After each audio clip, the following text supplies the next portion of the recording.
Legal, pessoal. Então vamos falar do exemplo mais famoso de sobreposição de estados que existe. Tá? O exemplo mais famoso que existe sobre sobreposição de estados na mecânica quântica e essa coisa que eu não consigo saber o estado da partícula ou do sistema antes de medir. Esse problema, como alguns de vocês talvez já tenham deduzido, é o Schrödinger's Katze, que, traduzindo em bom português, é o gato de Schrödinger. O gato de Schrödinger foi um exemplo que o Erwin Schrödinger usou para ilustrar, né, de maneira cômica ou de maneira, não sei se é muito cômico, mas porque é meio tétrico assim, né? É meio humor negro, vamos dizer, mas não deixa de ser humor, né? É, ele usou isso lá em 1935, tá? Nesta revista aqui, ó. Deixa eu colocar no outro slide que está o título original. Esta aqui é uma revista científica, Naturwissenschaften, que significa ciências naturais, tá? Ela existe até hoje. Hoje em dia já trocaram de nome, o nome está em inglês, mas continua a mesma revista, seguindo o mesmo, assim, seguindo a numeração dos volumes, tá? Ela existe há muito tempo. Então lá num dos volumes, no volume 23 de 1935, o Erwin Schrödinger publicou um artigo. Na verdade ele dividiu em três partes, tá? Tem mais de um volume, que se chama isso aqui, ó, Die gegenwärtige Situation in der Quantenmechanik, que em português ou em inglês, né? Em inglês é the Current Situation in Quantum Mechanics. Em português, a situação atual da mecânica quântica. Atual lá em 35, tá? Não é muito diferente assim desse ponto de vista hoje. Eu coloquei o artigo original do Schrödinger no Google Drive, tá? E coloquei uma tradução em inglês também, tá? Para aqueles entre nós que não falamos alemão, tá bom?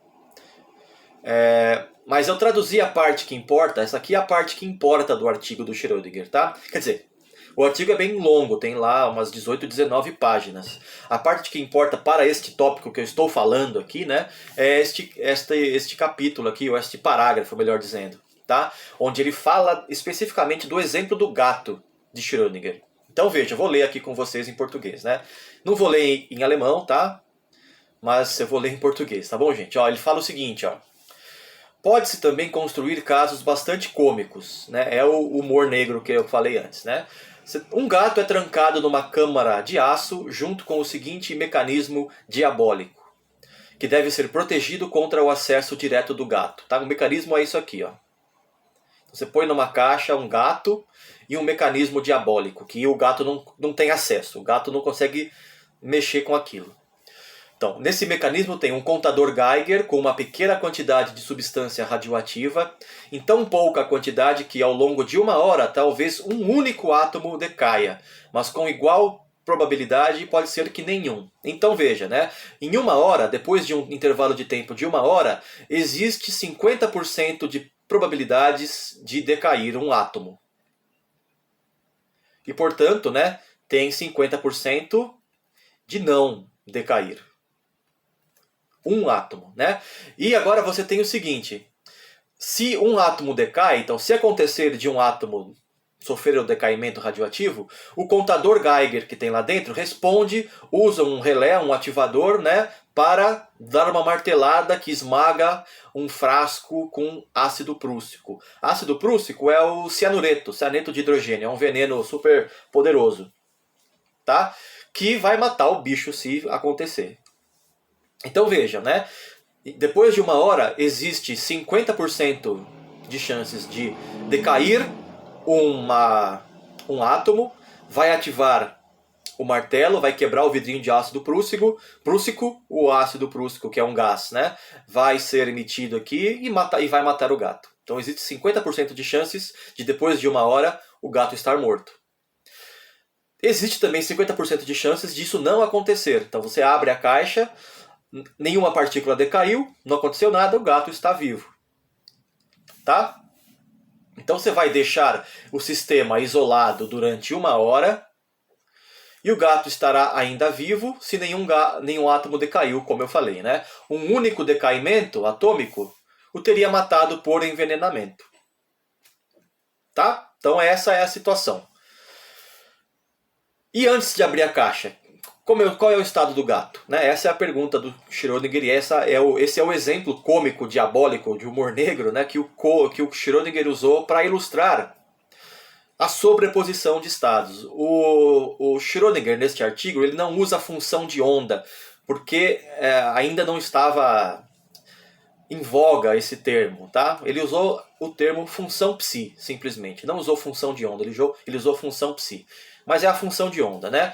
A função de onda, a função psi de todo o sistema é tal que expressa essa situação, né, de gato vivo ou morto, eu não sei qual é o estado dele, como uma sobreposição ou superposição do gato vivo e do gato morto, né? Aí ele escreveu lá Rest in Peace em alemão, né? Descanse em paz. Então, do gato vivo e do gato morto em partes iguais, juntas e misturadas, né? Aqui, ó, gemischt oder verschmiert, juntas ou misturadas.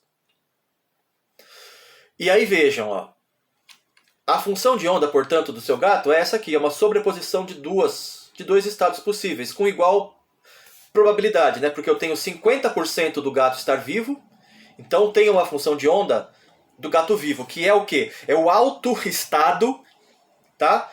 Do estado do gato. Eu tenho assim um observável, vida do gato, né? O meu observável é o seguinte, o meu observável Q é vida do gato. Ele tem dois autoestados possíveis. O operador que representa este observável, né, tem dois autoestados. Ou tem o psi vivo e o psi morto. Tá? Tem dois autoestados possíveis. E como eu não tenho nenhuma informação sobre o estado do gato lá quando eu fecho a caixa, porque existe uma probabilidade de 50% de ele estar vivo, 50% de ele estar morto, eu monto esta função de onda aqui. Ó. Esta é a função de onda do gato expandida em termos dos autoestados do operador vida do gato, né? Que são psi vivo ou psi morto, gato vivo ou gato morto. Tem dois autoestados possíveis. E por que esse fator 1 sobre raiz de 2? Ó? Porque a probabilidade de cada caso, né, é o coeficiente ao quadrado. Então o coeficiente aqui do gato vivo é 1 sobre raiz de 2. Ao quadrado, 1/2, que é 50%. Né? O ser morto ao quadrado também, né? A mesma coisa. Né? Os dois são iguais a meio. Ou 50%. Tá? Por isso tem esse 1 sobre raiz de 2 aqui na frente. Para já nos fornecer a combinação linear exata do estado do gato. Né? Como eu sei que tem 50% dele estar vivo e 50% de probabilidade de ele estar vivo e 50% de probabilidades de ele estar morto, eu coloco aqui o coeficiente que vai me dizer isso, né? 1 sobre raiz de 2 gato vivo, combinado numa sobreposição de estados com 50% do gato morto. Então vejam, né? Se eu abro a caixa, eu descubro se ele está vivo ou morto. Ou seja, eu meço o operador, ou meço o observável, melhor dizendo, vida do gato. Quando eu abro a caixa e olho, eu estou medindo o observável. Tá bom? Sem medir, sem abrir a caixa, sem medir, eu não posso dizer se ele está vivo ou morto. Mesmo que passe mais de 1 hora. Tá? Porque este negócio aqui tem uma probabilidade de 50% de acontecer e não acontecer em 1 hora. Então depois de 1 hora, pode ter acontecido ou não. Então mesmo que passar mais de 1 hora, eu não posso dizer se o gato está vivo ou está morto, sem abrir a caixa. Tá? Porque tem lá um fator probabilístico nesse problema, né? Tem um fator ali que não me permite obter informações sobre o gato sem abrir a caixa, né? Sem verificar, sem medir o observável vida do gato. Tá legal, gente? Eu acredito e espero que vai ter bastante perguntas na próxima aula a esse respeito. Geralmente tem, tá? Em todos os anos. Então a gente se vê a esse respeito na próxima aula, né? Que é amanhã, se vocês assistirem este vídeo na segunda-feira.